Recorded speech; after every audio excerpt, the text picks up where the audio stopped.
one of my favorite people I've gotten to meet here in Los Angeles, and he's also the GOAT, the voice of Sunday Night Football, and also 18 years ago, the voice of one of the greatest performances in the history of Monday Night Football, when Brett Favre, 18 years ago tonight, torched the Oakland Raiders with the proverbial and literal heavy heart because his father had just passed away. The great Al Michaels here on the Rich Eisen Show on the Mercedes-Benz Vans phone line. How are you, Al Michaels? I'm great, Rich. Man, what a memory that is and was. Oh, right. 18 years ago. Hard to believe, but I remember everything about it. It was obviously an emotional night, a crazy night, and the day before, Rich, we always have our production meetings. So I think the Packers had come into the Bay Area on Saturday, so we're meeting with the Packers on Sunday in the early afternoon. Mm-hmm. They're staying at the Claremont Resort in Berkeley. So Brett comes into the meeting. It's about, 1 o'clock in the afternoon. And Brett was great in those meetings. I mean, he was very expansive. In fact, occasionally he was so expansive that you would begin to drift off a little bit. So he comes in. He's sitting at the head of the table.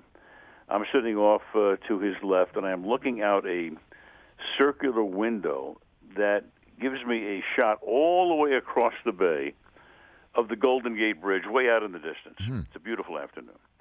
And Brett's going on, and, Brett was so aware of what was going on, he could read the room extremely well. And he looks at me and he says, "Don't doze off on me." And I said, No. I said, "Brett, listen." I said, "You have to understand something. I'm looking at your profile, and beyond your profile is the Golden Gate Bridge. So I've got two American icons in my view right now." So we laughed about that. Anyway, what I remember about that meeting is when Brett ended it, he said he and Doug Peterson, who was the backup quarterback and, of course, coached the Eagles to the Super Bowl championship 4 years ago, he and Doug were going to go to a very close-by public golf course and play 9 holes. And so there they were the day before the game, the two quarterbacks. They joined up with a couple of guys who were just, had signed up to play. No way. Yes. And Doug has a cell phone in his golf bag, and it rang. And he picked it up, and it was Diana Favre saying that Brett's father had died. And that is how Brett got the word. Now, we didn't know any of this until later on, because the next day when we got up and had our production meeting back in San Francisco, the word was that Brett was not going to play. And then we got word that he was going to try to play. And, of course, we all know what happened that night, 399 yards. I think 31-7 was the halftime score. You had Robert Ferguson and Donald Driver, and I think Javon Walker had fabulous nights. And what I remember about that game, too, Rich, is that everything, he'd throw something up in the air, it looked like it couldn't be caught, and it was caught. It was like it was ordained that any time Brett threw a pass, somebody was going to get it. So that was the night of nights. We had all these, shots of Brett on the bench, and you know what it's like. I mean, you lose a parent, and especially in these circumstances, and every once in a while you'd see Brett on the bench, and he was having a sinking spell, and he had a number of them. But then he'd come back on the field, and, of course, that was one of the all-time NFL classic games as far as I'm concerned. Yeah, Michael's here on the Rich Eisen Show. And so how do you handle it?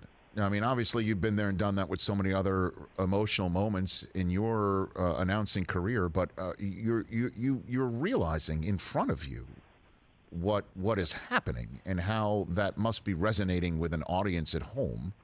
Sure. What about you in the moment, realizing what was happening?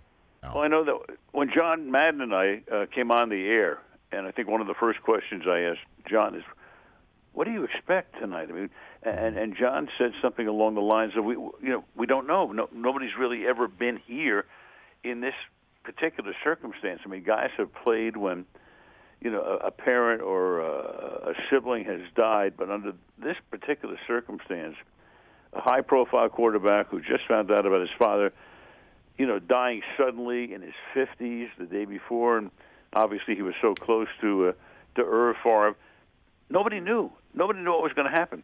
But one of the things about television, Rich, is that people can see what's going on. Mm-hmm. You don't have to embellish it. You don't have to speculate as to what he might be thinking in these particular situations. This is a case of, again, the old cliche about a picture tells 1,000 words. It's better than 1,000 words sometimes. People could see it, and you didn't have to, as I say, make it any more than it was that people could see. I mean, we all knew, John and I and the millions of people who were watching it. This was just extraordinary, and you let it play out and let people have their own thoughts about it. And but don't try to go so deep into this. Just talk about the fact it is unprecedented. It's almost as if the other players, I don't want to say they played better that night, but Rich, I mean, there's some passes that normally would not be caught that were caught. Mm. So I don't know if it gave the other guys, the walkers and the drivers and people like that. And Amon Green ran for 137 yards, I think was the number that night. I think everybody else on that team ratcheted up their game that night for Brett. Al Michaels here on the Rich Eisen Show. Outside of that, what was it like going to and calling a game in the Black Hole with John Madden? What was that like? It was cool. I mean, it really was. I mean, John was, of course, an iconic figure back then. And that year, the Raiders were not very good. They had won the conference the year before, had been blown out by Tampa Bay in the Super Bowl, and I think they were, 4-10 or something like that. They were 4-9 when they went into that game. So they were out of it. It was one of those games, and this is pre-flex schedule, where that game you might have flexed out of that game, right? Had we had the flex availability at that particular point, but we didn't. So we were locked into it because you had Green Bay on their way to the playoffs and the Raiders on their way to nowhere. So it was one of those things where it was locked in. Did a couple of games with John over the years in the Black Hole. It was fun. It was always a lot of fun to go in there, even though that stadium was next to. Well, I wouldn't say the worst because Candlestick Park gets my vote as the worst. But this was a very close runner-up. Well, I mean, and you also had moments there too, right? I mean, calling baseball games. Of note? Sure. I did. Right.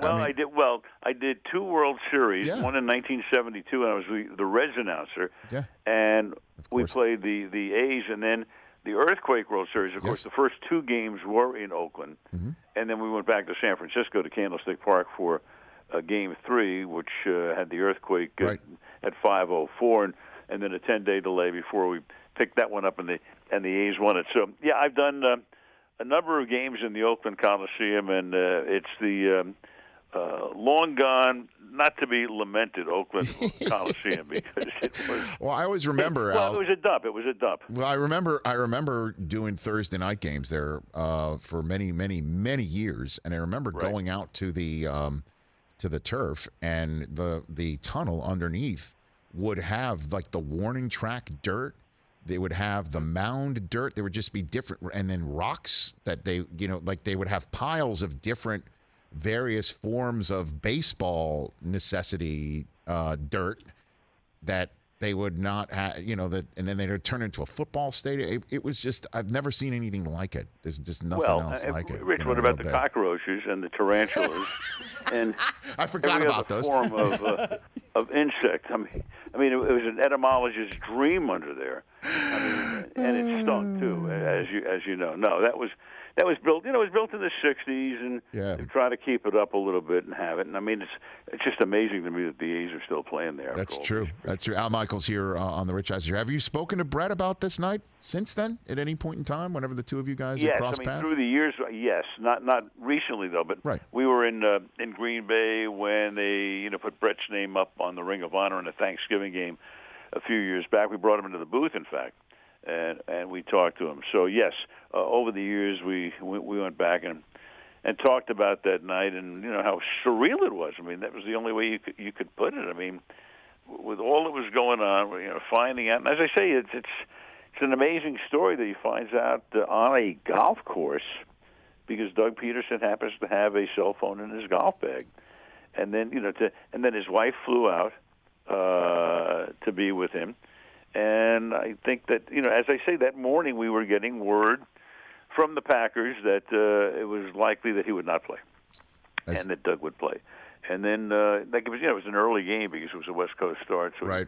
The game started at around 6 o'clock. But we heard at around 3 or so, and as we headed to the stadium, that it was likely that he would play. So again, it came on the air, and John said, "Don't know, haven't been here, don't know. This is unprecedented."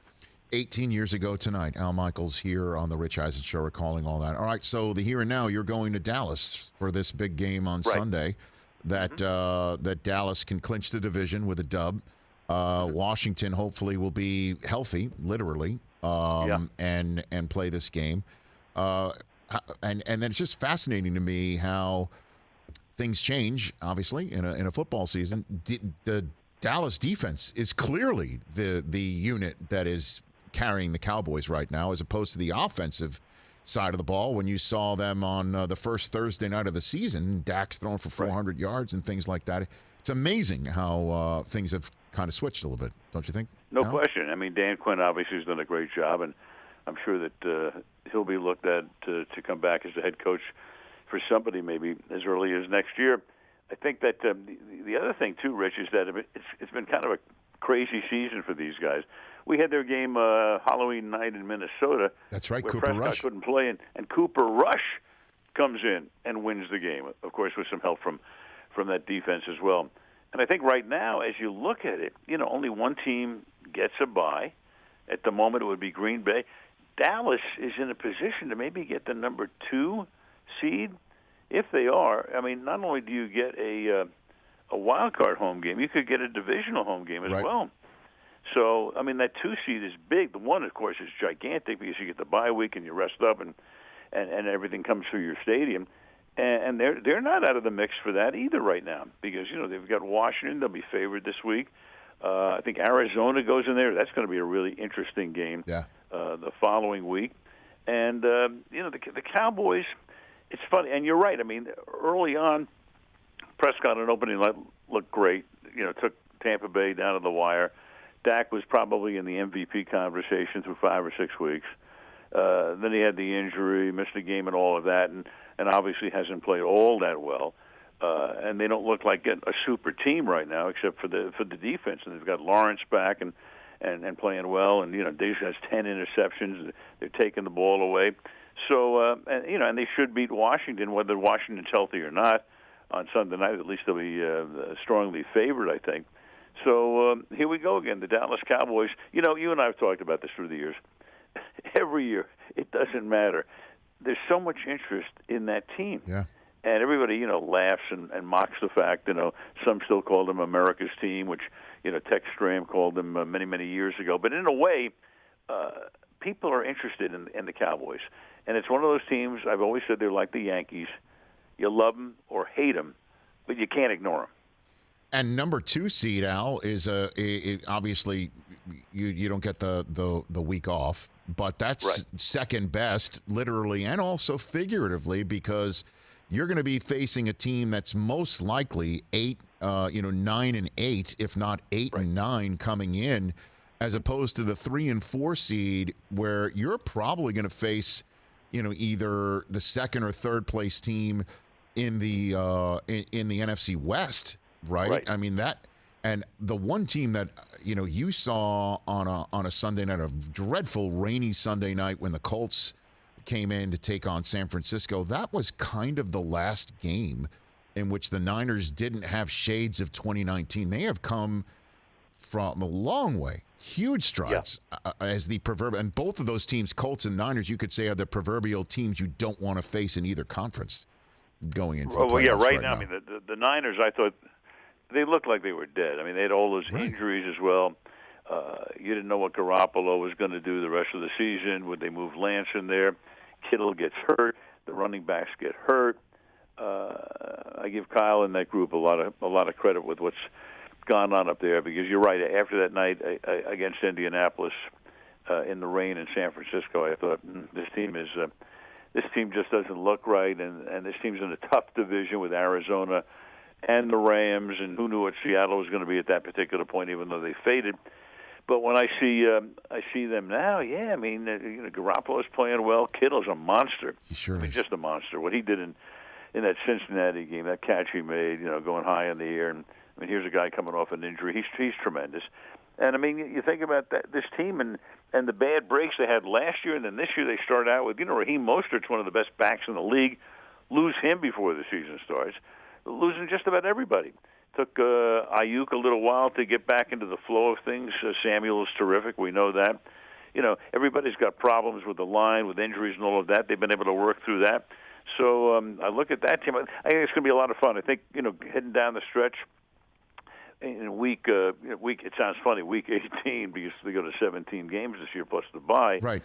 So we're going to get the last game of the year on that Sunday night, and what the league obviously wants to do is give us a game where the winner is in, the loser is out.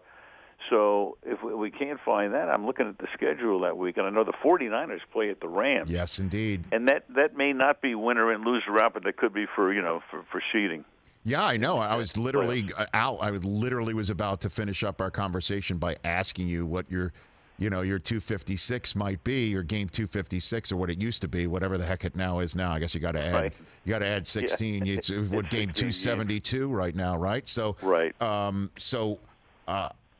Because I know you and Fred Godelli, Drew Esikoff, and everybody else, and Chris talk about this stuff in advance. Certainly, right. when all you got to do might take a courtesy car. I know you're definitely keenly interested in that. So you put it all together. That might be for the division, for the Rams or the Cardinals, or seeding, which is crucially important. I wouldn't want to face the Niners right now. Period. Yeah, I mean that's a game. Period. I mean that has to be in the mix when you look at it from this vantage point. But again, the best scenario we could have, and we've had it a couple of times. Didn't have it last year. Was the winners in, the losers out? Right. I mean that's the golden game. Right. That you try to get as game number 272. Last year that didn't happen. Remember last year we had Washington against Philadelphia, and Philly was out, but Washington needed to win, and they did. And that was the night, of course, that they put Nate Sudfeld in the game in place of Jalen Hurts. And everybody was so angry because the Giants had a chance to get in, and people wanted to know, what in the world are you doing putting to take a look at Sudfeld, who already been on that roster for 3 or 4 years. And frankly, speaking of Doug Peterson, who's all over the conversation we're having today, that may have sealed Doug's fate last year. I know that Jeff Lurie was not very happy about what happened that night, and they were embarrassed, and people were saying, what in the hell are you doing?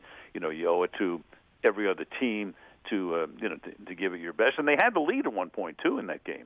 And then they put Sudfeld in, and it was a disaster, and Washington wound up going to the playoffs. I got 2 for you right here. I'll send you on into your Wednesday, Al, with 2 possibilities of winner in, loser goes home, because I'm just looking at 18. Here's 2 of them. Chargers at Raiders. That's entirely possible. Interesting. Chargers should be in by then, though. Correct. I would think. Right. I know that. These are long shots. I mean. Right. But here's one that's not so shabby because of the way how tight is everything in the AFC North, and I know you'd be all over this, signing up for another Steelers Ravens, where winner in, loser goes home. That's a possibility right there. That's and you're possible. Right. I think I heard you say earlier that you may have only one team from that division because it's so tight. Right. Going to the playoffs. So it's but you can't forget Cincinnati. Obviously, of course they're currently in the spot. But you're right. I mean, the way things are going right now, Rich, as I've always said, nobody knows anything. And I'm now changing that to everybody knows nothing. You're workshopping it, Al. I appreciate it. Thanks for the call. Okay. Best to Linda. Have a great holiday and have a great. Best to Susie. Take care, Rich. Thanks, bud. You got it. That's Al Michaels, everybody. Hey, you watched all the way to the end. Thanks for that. Watch more right here.